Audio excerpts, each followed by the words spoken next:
Pues buenas tardes, mi Buenas tardes. estimada Ariana Roldán. Encantada, Juan Ramón. ¿Cómo estás? ¿Bien? Bien. Aquí estamos en esta sección de diálogo entre amigos. Muchas gracias por invitarme. Y somos amigos, ¿no? Y somos amigos. Ay, mi Eso madre. sí.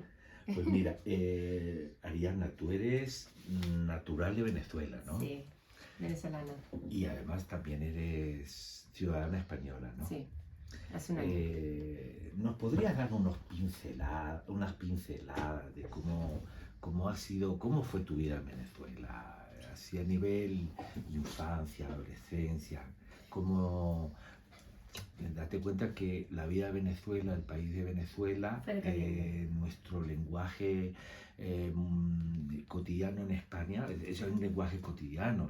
Venezuela está en los telediarios, está en la prensa, todos los conflictos que hay, políticos, todo. Pero sí sería bueno que pudiéramos escuchar unos pinceladas de cómo puede ser o cómo ha sido una infancia en Venezuela.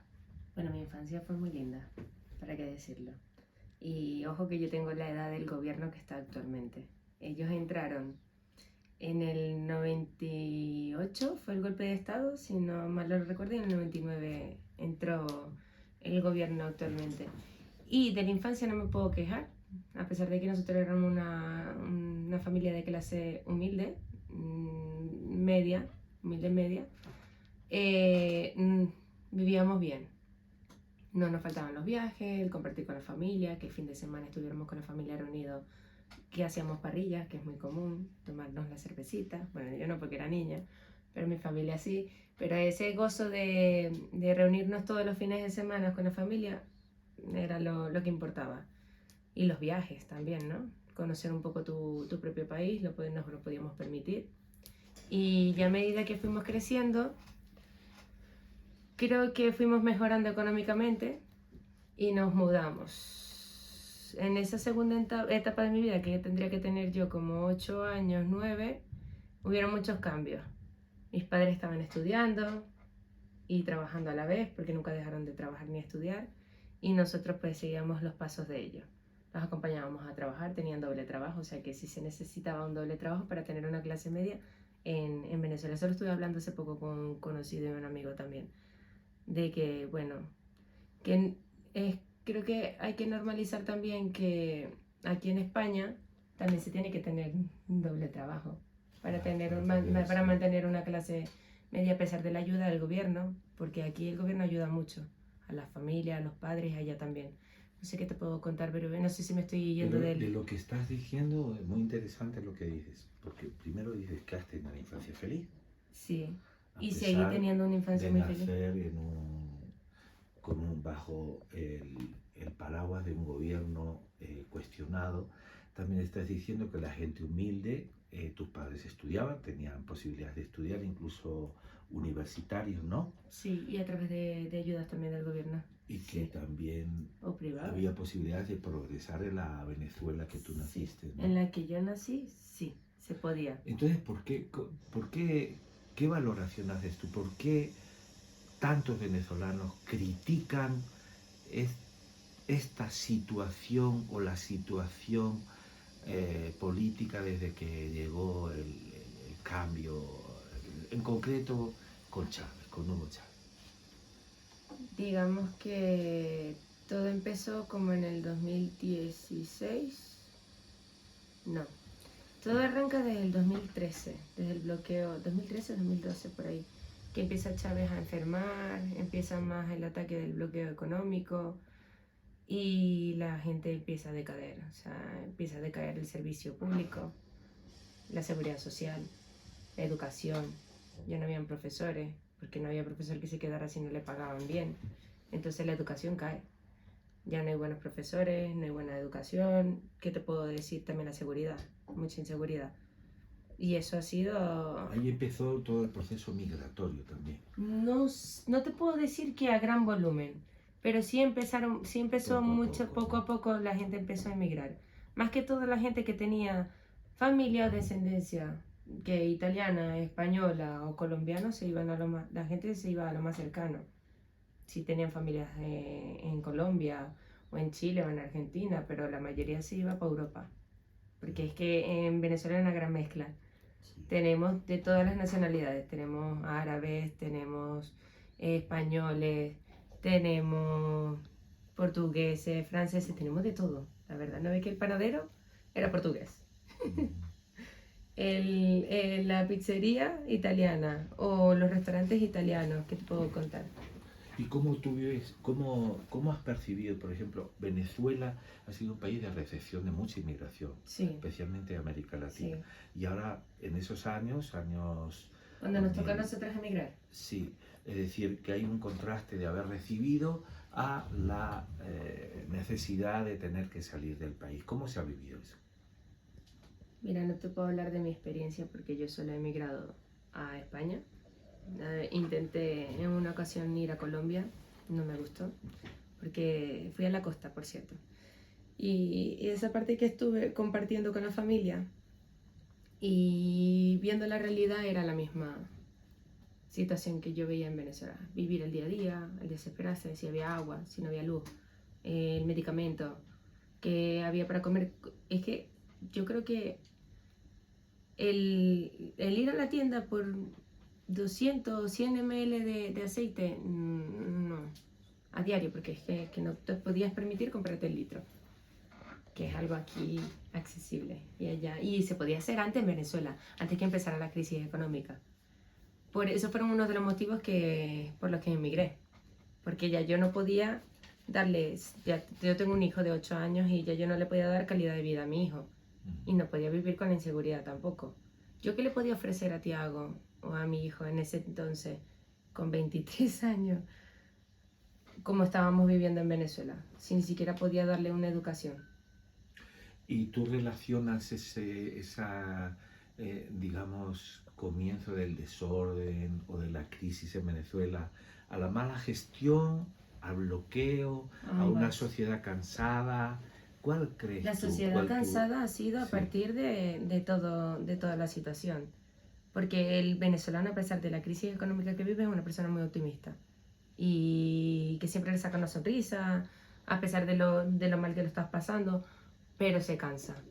Y comparto que el problema ha sido de ambas, tanto de la administración y la gestión del gobierno, como también no se puede apartar ni se puede cegar uno los ojos, que también hubo algo externo, que es el bloqueo económico. No solo depende de nosotros, sino que también del bloqueo hacia afuera. Los países vecinos, Latinoamérica, nos dieron la espalda, cuando deberíamos habernos apoyado, como latinos que somos, y nos dejamos llevar por la presión y de Estados Unidos.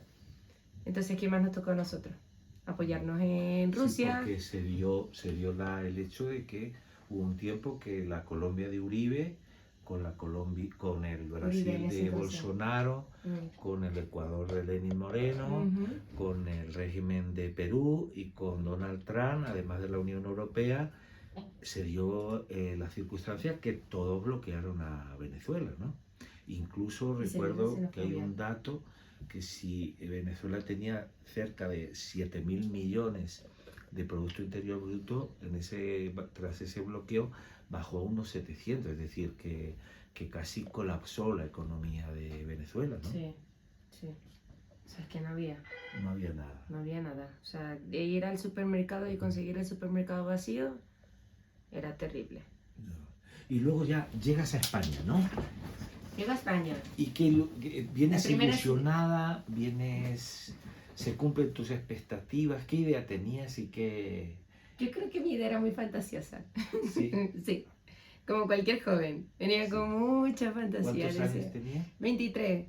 23 años con un niño de 3 años y mi hermano. Por cierto, ¿tú qué estudiaste en Venezuela? Yo, diseño gráfico. Licenciada en Artes, mención diseño gráfico. Ah, qué bien. Sí, pero siempre me gustó la política. Siempre estuve metida en la Universidad de Luz, que es una de las más importantes del estado, de donde yo vengo. Yo soy de Maracaibo, Venezuela, del estado Zulia. Y una de las universidades más importantes es la pública, y se llama Luz. Y se encargaba estaba en la parte de humanidades, que era abogacía y ciencia política. Pero me encantaba ese mundo. Yo acompañaba a mis padres a clases en ocasiones porque no tenían con quién dejarme y los profesores me daban permiso, así que yo entraba. O sea que sabes un poco de arte gráfica, De historia derecho, también. de política. Qué bien, Porque ¿no? apasiona, la historia es apasionante. Y vienes a España Y vengo a España ilusionada. ilusionada. Y digo, bueno, aquí voy a poder lograr conseguir mi casa, porque yo siempre he tenido esa meta propia. Voy a darle calidad de vida a mi hijo. No vamos a estar sufriendo y bueno, podré trabajar de lo mío. Un choque que cuando llego, obviamente no es así. Y además el duelo migratorio, porque era la primera vez que yo emigraba. ¿Qué te costó encontrar trabajo o las dificultades de la vivienda quizás? Bueno, O he sido privilegiada. ha sido, He sido privilegiada porque comparado a otros emigrantes que no tienen ni dónde llegar, yo tenía dónde llegar. ya, Yo llegué a casa de mi madre. ya. ¿Y Eso viniste es ya un con punto... papeles o No, irregular? para nada. Irregular. Vine irregular. ¿Y cuánto tiempo estuviste irregular? Casi un año. O más. Casi un año, porque la resolución me llegó casi terminando el año. ¿Y cuál fue el choque al que te refieres? El choque cultural. Choque cultural. Un choque cultural muy fuerte. A ver, nosotros tenemos una cultura muy distinta en Latinoamérica. Como que queremos crecer más rápido. Ya. Hacemos vida muy pronto. Y bueno, llegar aquí, que se lo toman todo muy calmado, que hay tiempo para todo. Fue como que lo estoy haciendo bien o no lo estoy haciendo bien. Empiezas a dudar de ti mismo. También el que no era tan fácil conseguir trabajo, no era tan fácil también el tema de los papeles, aunque cuando yo llegué, porque podemos contar, antes de la pandemia, era mucho más difícil hacer la residencia como venezolano o de donde sea. Después cambiaron la regularización, ¿cómo se dice? Sí, Cambiaron el estatus y de migración y mejoraron condiciones para los venezolanos. porque tú viniste como solicitante de asilo. Yo solicité asilo, Sí, que obviamente me negaron. sí. Y al negarme el asilo me aprobaron fue la residencia humanitaria, que era la que se estaba llevando en ese entonces, que ya la quitaron, tengo entendido yo actualmente, eso hace 5 años. 5 años. Yo ahora tengo entendido que no existe. No aprueban tan común en las... Todavía sí, la legislación que entró en mayo del año pasado sí posibilita la solicitud de asilo e incluso razones humanitarias. Lo que sucede es que exige más en base al principio probatorio. Es decir, ya no es la mera declaración y sobre todo sanciona, digamos, al que lo solicita sin fundamento, porque luego le obliga a estar más tiempo en un estatus de irregularidad. Ya, Pero sí, pero al venezolano eso le ha afectado menos. Con Venezuela en cierta medida se ha hecho un privilegio. ¿Eh? Tendrían que explicar políticamente por qué, porque ante circunstancias similares como Venezuela o Colombia, ¿por qué a Venezuela sí, a Colombia no? O a Ecuador, o Perú, es decir, pero bueno, se dio así, quizás porque, lo que decíamos al principio, Venezuela ha estado muy en la actualidad, con un objetivo, que había que cargarse al Estado, al gobierno de Venezuela. Y en ese yo creo que ha habido un complot internacional, yo creo también. Totalmente de acuerdo. Y con eso es una manera de vaciar Venezuela, vaciar cuadros, gente formada, de la que nos hemos nutrido los países receptores también. Es cierto que mucha criminalidad también ha salido de Venezuela, pero también gente muy formada, ¿no? Sí. Creo que culturalmente nosotros nos representamos como un país muy estudiado. En tu choque al venir a España, podremos hablar de, ¿has tenido víctimas de racismo, xenofobia? ¿Has sentido algún rechazo? ¿Has tenido dificultades en integración? Bueno,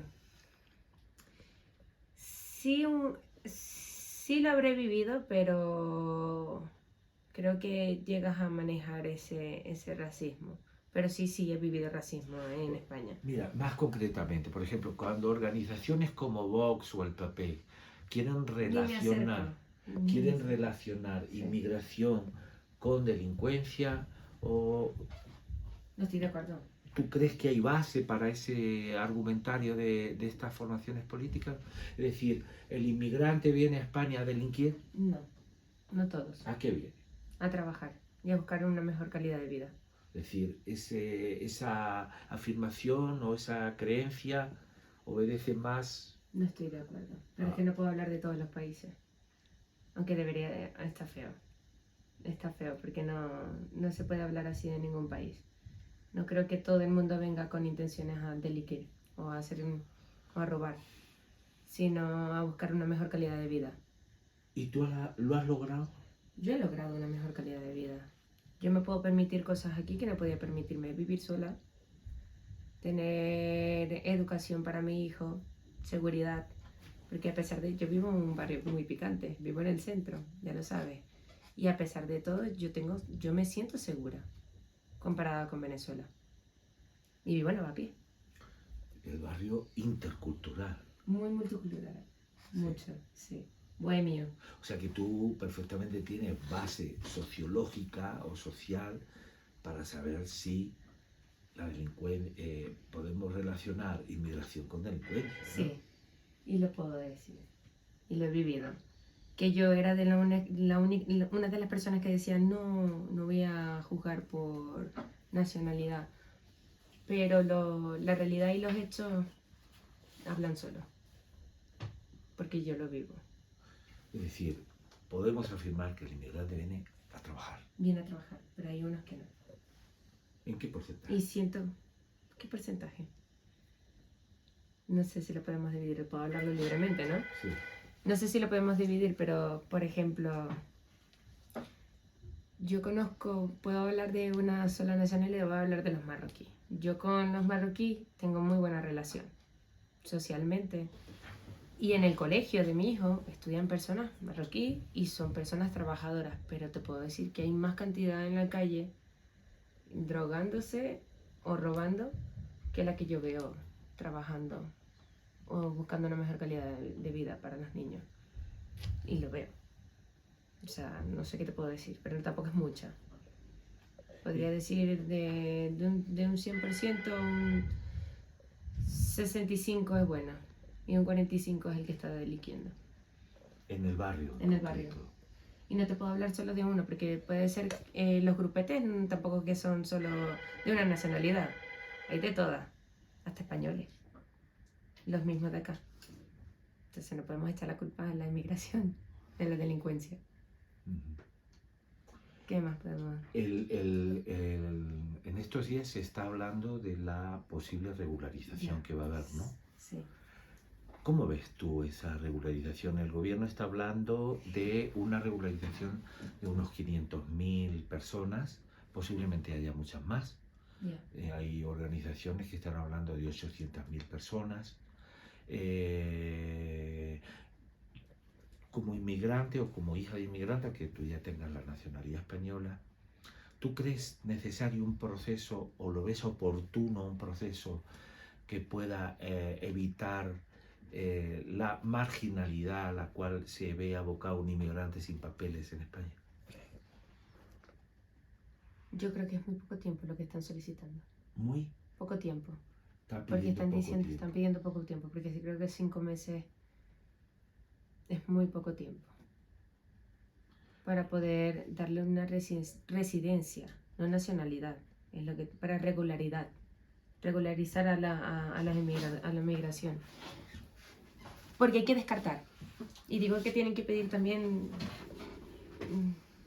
antecedentes penales. Pero eso lo para han poder pedido siempre, ¿no? No. Sí, siempre han pedido los antecedentes penales. No lo han pedido en las solicitudes de asilo, pero en todo proceso administrativo de regularizar trabajadores, esta es mi 5ª regularización desde finales de los años 90 y siempre han pedido antecedentes penales. Es decir, al delincuente o al presunto delincuente no le dan papeles. Tiene que demostrar que no ha tenido ni antecedentes penales en su país de origen y se le demuestra, porque para eso están los informes preceptivos de la policía y del Ministerio de Justicia, para que a nadie que tenga antecedentes penales se le otorgue la residencia. Eso no es algo nuevo. Con lo cual yo creo que cuando se hace argumentario de que se le va a dar papeles a delincuentes, eso es absolutamente falso. No, porque no todo el mundo está en esa situación. Y yo no estoy diciendo que no esté de acuerdo, pero sí que hay que filtrar. Sí, pero mira, si te das cuenta, das tu opinión que piden poco tiempo. Porque hay gente que ha entrado en enero, ¿Por qué mantener bolsas de irregulares a sabiendas de que la inmigración está siendo un instrumento de progreso muy importante ahora económico en el país? Bueno, reformulo. ¿Por qué poner diques al mar, digamos? Sí, Mira, tienes razón. España ahora mismo en crecimiento, Alemania casi en recesión o estabilidad económica. Francia, Portugal, España en crecimiento económico. Mira, si podemos controlar también los impuestos. Es que con los impuestos y con las cotizaciones a la seguridad social.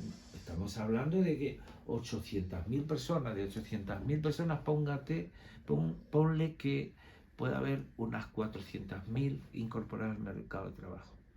Ponle a una media de 400.000 personas cotizando una media de unos 400 euros mensuales a la seguridad social, estamos hablando de miles de millones. Sí. Miles de millones que muchos de ellos van a servir quizás para pagar los sueldos de la gente de Vox en el Parlamento o del Partido Popular, porque son contribuyentes, Hacienda. Leía el otro día que de los 800.000 puestos de trabajo que se crearon el año pasado, cerca del 40% son inmigrantes y muchos de ellos autónomos que pagan impuestos. Es decir, hay que hablar con objetividad para que la sociedad sepa realmente que la inmigración es un motor de crecimiento y de progreso, no solo para el inmigrante. ¿Y por qué no ir por etapas, entonces? ¿Por qué no ir con todo lo que está paralizado, con toda la gente que tiene procesos abiertos de hace tiempo? Porque hay gente que tiene procesos de 3, 4 años. Muy bien. Y están cotizando porque le hacen una excedencia. Y si no le hacen la excedencia, pues igual siguen trabajando porque ¿qué más van a hacer? Una irregularidad no regular. Esa sí es una buena valoración. Entonces, ¿por qué no ir por etapas? Sí. Y después, pues vamos con los 5 meses. Ese era mi punto. Ese era mi punto, lo que te quería comentar, de los que me parecía... ¿Por qué vamos a empezar por los primeros 5 meses de las personas que están inmigrando y no ir saliendo de los pasados, de los que tienen 3, 4 años, 5 años, intentando regularizarse y ponerse aquí legalmente con los papeles? Con esas personas deberíamos empezar, porque se la merecen. Son las personas que están aquí trabajando por España. Están pagando sus impuestos. Realmente, y nosotros los que vivimos muy cercanos a la inmigración, sí, realmente el inmigrante viene a trabajar. Viene a trabajar.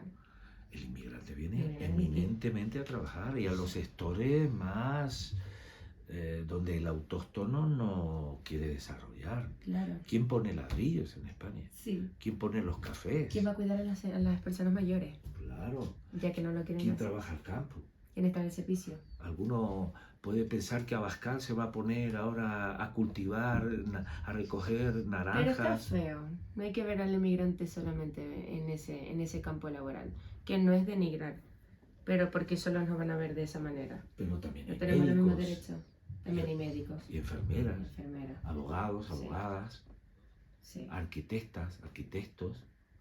Es decir, es que cuando la xenofobia pretende abrirse camino, ridiculiza o mantiene un discurso ridículo. Es que hay muchos profesionales que han venido.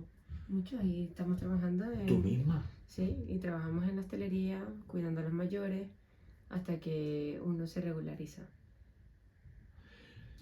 Y no precisamente Pero yo cotizando. Estoy de acuerdo con lo que dices, que no tendríamos que haber ido a un proceso de regularización masiva, porque no lo van a lograr. Sino haber ido progresivamente, quizás, en una forma permanente. Es decir, las personas que dispongan de trabajo, en vez de tener tantas trabas administrativas, irlas encauzando. Y es verdad que a lo mejor puede causar cierta discriminación con respecto a procesos Pues tengo entendido que hace poco salió una noticia de la Policía Nacional diciendo que mucha gente anda denunciando su documentación para poder demostrar para poder demostrar su tiempo aquí en España, para poder ingresar a esa nueva web que ha salido, esa nueva resolución de regularización. Entonces, ¿a quién nos van a seguir atacando? A nosotros, como inmigrantes. Entonces, vamos a hacer las cosas bien. Digo yo. ¿Y algo que te haya sorprendido aquí de tu vida aquí en España? Algo que te haya sorprendido. Que me haya sorprendido, que me haya gustado. Algo así, algo La vida, aquí nunca se deja de vivir. Nada. Nunca es tarde. Uno llega con el pensamiento de que cuando tú tienes 40 años, como que se te acaba la vida, pero aquí no. Aquí a los 40 vas a empezar a vivir de nuevo. Tienes una segunda vida y creo que eso fue lo que más me levantó y me gustó de España. No sé. Y eso es que nosotros tenemos una vibra muy feliz y divertida y positiva. Tú conoces al latino en general, pero qué bonito que viven. ¿Qué música te gusta más, el flamenco o la salsa? Es difícil, la salsa porque viene de mis raíces, pero no me puedo quejar, el flamenco me gusta muchísimo. Sí, ¿no? Sí. Sí, he hecho una mezcla muy rara, pero me ha gustado, se puede. Creo que se puede compaginar las dos culturas muy fáciles. ¿Y a futuro dónde te ves? ¿En España o en Venezuela? Una pregunta muy difícil. Es difícil. Es difícil porque me ha adaptado tanto y me ha gustado tanto la cultura acá. He hecho la combinación de ambas. Yo en mi propia burbuja, pero en España. Que no me vería. Sí quiero tener una vejez en Venezuela. Sí. La tengo de propósito. Y más ahora con lo que se está viviendo. Hay que esperar muchas décadas. Tengo que esperar mucho, sí, estoy muy joven. Pero bueno, hay que ir sembrando, ¿no? Sí, Para poder lograrlo hay que ir sembrando, entonces hay que ir pensándolo. Y digo yo que a lo mejor sí, podría verme yo tranquilita en Venezuela, en un futuro. Te voy a sacar, vamos a seguir hablando de la inmigración porque Vamos a realmente, seguir con la inmigración. culturalmente, pero entre la política migratoria de España y la de Estados Unidos con Donald Trump, Mucha diferencia. ¿cuál crees tú más adecuada o por cuál tú apuestas, digamos? Por la de España. Sí. Sí, yo tengo amigos y familiares que tienen más de 10 años allá y siguen siendo perseguidos del ICE, ¿no? Sí. Así que ¿Y mucho mejor. ¿Qué testimonios te dicen? ¿Te dicen algo en concreto? Yo Es les he decir, ahora mismo preguntado, tienen miedo allí, los venezolanos de Estados Unidos. realmente no sé decirte. Yo tengo mi mejor amiga vive en Utah y tiene ya 10 años allá. Ella no está regular. Ella ha metido los papeles 2 veces, pero las 2 veces se la han rechazado. Con abogado, sin abogado. Por temas de que frenan, no frenan, pero son cosas del gobierno. Y yo le pregunté, ¿cómo te sientes? Yo le pregunté porque obviamente como amiga yo estoy preocupada. Le digo, ¿cómo te sientes tú con lo que están viviendo ahorita? Ella, creo que un tono muy animado me dice, bueno, si me toca me tendrá que pasar, me tendré que ir, digo yo. Pero ella también está en condiciones que si la agarra la ICE se tiene que marchar. Una persona que tiene un hijo americano, porque su hijo nació ahí, y tiene un negocio en Estados Unidos. Y aún no consiguen regularizarse, o sea, y yo creo que me lo dijo sonriendo, pero sí creo que tiene miedo. Es que Yo no creo que sea fácil perder todo ese trabajo que tiene ella ahí y toda esa dedicación que ha hecho ella en ese país por nada. ¿Y tienen esperanzas de cambio ahora mismo allí en Estados Unidos? ¿Tus amigos te hablan de alguna esperanza? Porque está claro Están que... tan preocupados por el día a día, porque es Sí. muy diferente la cultura americana a la cultura española. Ellos no hacen más nada que pensar en trabajar y pagar facturas. Sí. No podemos comparar cómo viven ellos a cómo vivimos nosotros. Que creo que lo desplazan, no le dan mucha importancia. Es decir, que tú prefieres Lavapiés a Brooklyn. Yo prefiero lavapiés que Brooklyn, sí. Yo prefiero mi lavapiés, que quiero mucho mi barrio, ojo, que quiero mucho mi barrio. Sí. Mi barrio bonito aunque lo critiquen, que sí es peligroso. No creo que para todo el mundo. Para mí no. Y sobre el proceso de democratización en Venezuela, actualmente, recordando que ¿Tú el crees que hay un señor... proceso de democracia? Por eso quiero preguntarte, es decir, cuando Donald Trump decide secuestrar al mandatario Maduro y juzgarlo al margen del derecho internacional, ¿cómo ves como venezolana? Es decir, ¿lo valoras como un secuestro? ¿Lo valoras como que Donald Trump quiere sembrar democracia en Venezuela? ¿Lo ves como una tentativa más Me de parece que es un saquear aprovechador. Venezuela? Sí. Un aprovechador, Y un oportunista. Él viene claro y decidido a lo que quiere conseguir y lo consiguió. Porque por el momento lo tiene. ¿está habiendo Si hubiera... cambios allí o no? ¿Ah? ¿Está habiendo cambios en Venezuela? Supuestamente, por las noticias y esto que he visto, han dolarizado el país ya. Han aperturado los vuelos, cosa que teníamos nada más. Volábamos a Europa, a Panamá, a algunos países específicos, dependiendo de cómo estuviera el acuerdo gubernamental, eso mismo. Y lo que quiero volver al tema de lo que hizo Donald Trump con Maduro, pues yo me sentí que fue una violación. Para mí es un sentimiento encontrado, porque obviamente yo no estoy de acuerdo. Porque si he emigrado, no estoy de acuerdo con el gobierno. Pero no tenían el derecho de haber hecho lo que hicieron. No podían haber entrado a mi país, secuestrar a una persona de mi país, que era el presidente, y llevárselo de esa manera. Que al final no tienen acusaciones, porque salió Washington diciendo que lo descartaban como jefe de los soles. Entonces, Es un poco... para mí fue una estrategia política para poder conseguir lo que querían y lo que tenían años persiguiendo, el petróleo. Aunque parezca triste y la gente dice, no bañamos el petróleo. Y eso es un conflicto que yo tengo con mis compatriotas. Pero es que a mí no me importa tanto, voy a hablar feo, no me importa tanto el petróleo como mucha gente, pero es que yo me sentí violada. O sea, una persona extranjera va a mandar más en mi propio país que nosotros mismos. Como venezolanos, no puedo. Para mí yo no lo comparto. Aunque hagan mejoras. A ver cómo van a ser estas mejoras, porque Y una todo tiene salida democrática, por ejemplo, una construcción un tercer canal. social democrática en Venezuela al estilo de lo que se vive en España, ¿cómo sería posible? Pero es que nosotros tenemos una democracia muy parecida a la de Sí. España. Teníamos y si se puede decir democracia. Hay grupos que le llaman las comunas, ¿no? Las comunas, ¿no? Sí. En Venezuela, ¿no? Eso es de las nuevas legislaciones, una forma que ha sido de sobrevivir, digamos, a nivel de barrios, sociedad. Sí, pero las comunas no tienen un poder, digamos... Es más organizativo. Es más organizativo base, como digamos. de barrio, de social, de vecino. Sí. Que era una manera de controlar como las personas que vivían o no vivían, porque como se emigró mucho, había muchas casas solas.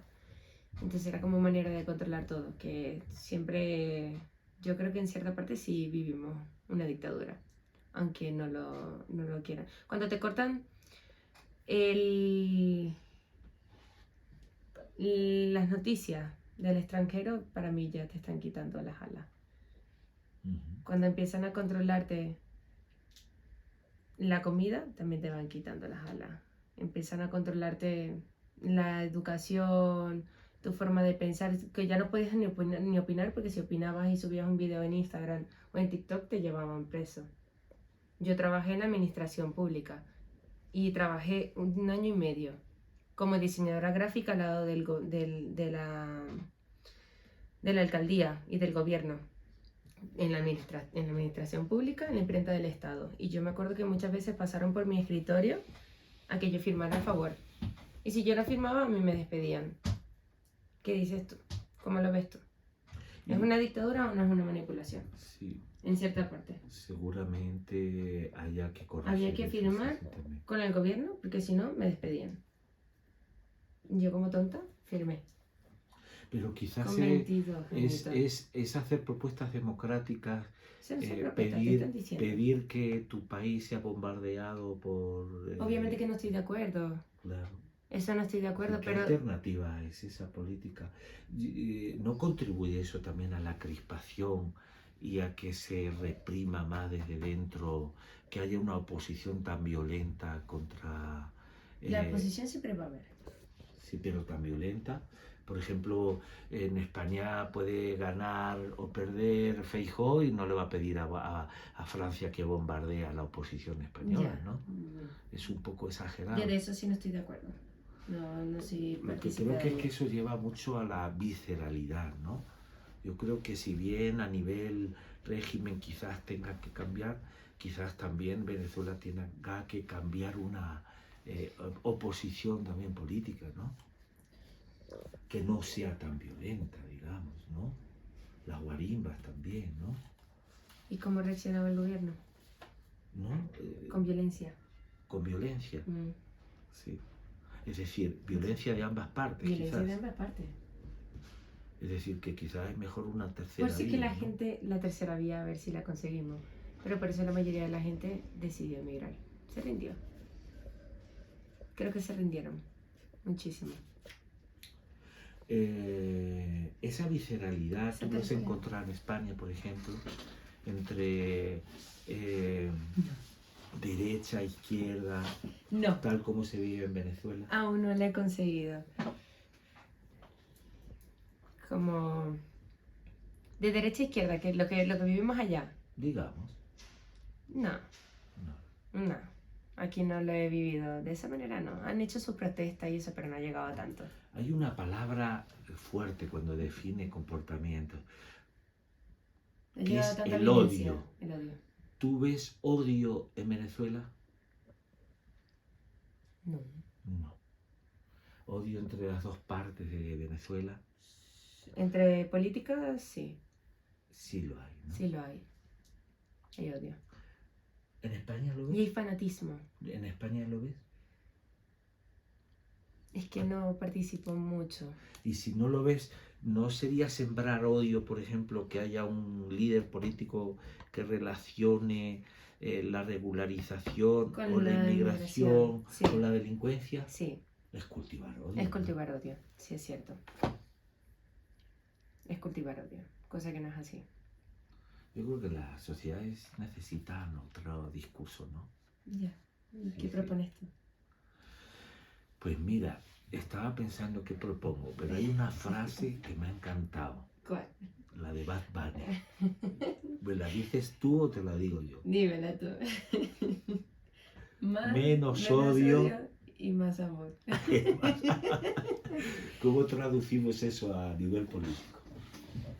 Menos odio Yo y creo más que, amor. claro. ¿Cómo lo traducimos? Pues, Menos vamos a culpar menos y vamos a trabajar mira, se más. puede discutir, se puede tener distintos criterios, pero no hay que sembrar el odio, creo, ¿no? No. No hay que sembrarlo como incluso en sociedades donde, es decir, la pluralidad debe ser verla como una oportunidad, digamos. Por ejemplo, España históricamente está llena de pluralidad. Judíos, árabes, cristianos convivieron. Sí. Ahora entramos en otra pluralidad, no solo la de vascos, catalanes, sino colombianos, venezolanos, árabes, africanos. Es decir, ¿esa sociedad crees tú que merece la pena ser apoyada o mejor nos vamos a la... ¿Tú crees que yo como inmigrante te voy a decir que no? Por supuesto que no. Yo creo que tiene que ser apoyada. Tiene que ser apoyada. Y es que no podemos, ya tenemos que dejar de pensar en nacionalidades, sino en ser más humanos. Empezando por ahí. Yo creo que eso ya define todo. Claro, porque todo empieza y todo va de los valores. Eso es lo que nos identifica. Entonces ya partimos un poco lo de las nacionalidades y vemos lo de la humanidad. De lo que es bueno, lo que es malo, castigar lo que es malo y apoyar lo que es bueno. Sí. Da igual si es inmigrante o no. Igual Que, con lo político. lo que está claro es que estos temas son muy intensos, ¿no? Sí. Porque estamos hablando de realmente no pues de colores de piel, de religiones distintas, estamos hablando de que la gente sale de sus países a veces huyendo del sufrimiento y de la persecución, Sí. y que luego entres en otro país huyendo de ese dolor y que encima seas recibido por discursos racistas, xenófobos, con una base de ignorancia, de datos, de argumentos que realmente molesta, ¿no? Pero en cualquier caso, y creo que está siendo muy interesante este diálogo contigo, del cual hay que concluir que realmente sí, hay que tener un poco más de humanidad. Y yo creo que ya para terminar, y como somos juristas, yo te diría, cuando terminas un juicio, te dice siempre el juez,